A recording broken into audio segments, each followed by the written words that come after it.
अल्लाह नाराज ना हो जाए, टाइम ज्यादा ना हो जाए। आज हम अल्लाह को खुश करने के लिए जानवर की तो कुर्बानी कर रहे हैं, अपने नफ्स की कुर्बानी नहीं दे रहे, अपने आप की कुर्बानी नहीं दे रहे। और खास करके मैं आज नौजवानों से इतना ज्यादा दुखी हूं कि आज 2-4 सालों में जिस तरीके से हम और आप जलील और रुसवा हो रहे हैं, ऐसा हमारे यहाँ की तारीख में हुआ नहीं था। इसलिए जरूरत इस बात की है कि हम एक एक कदम फूंक करके रखें, अपनी इस्लाह करें, घर से चलें, आयतुल कुर्सी दुआएं पढ़ करके चलें।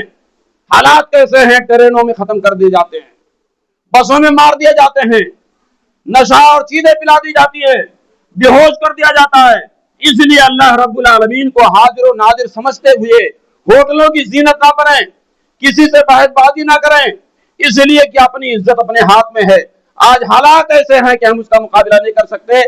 सिर्फ और सिर्फ अल्लाह रब्बुल आलमीन से हमें सच्ची मोहब्बत करने की जरूरत है, अल्लाह से लौ लगाने की जरूरत है, अल्लाह से राब्ता कायम करने की जरूरत है।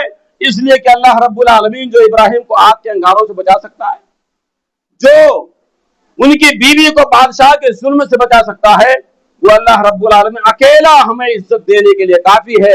लेकिन शर्त यह है कि हमारे अंदर ईमान हो, हमारे अंदर ईमान हो और हमारा ईमान इतना मजबूत हो, यकीन हो, एतमाद हो कि अल्लाह रब्बुल आलमीन ने जो कुछ लिखा है वो हो करके रहेगा।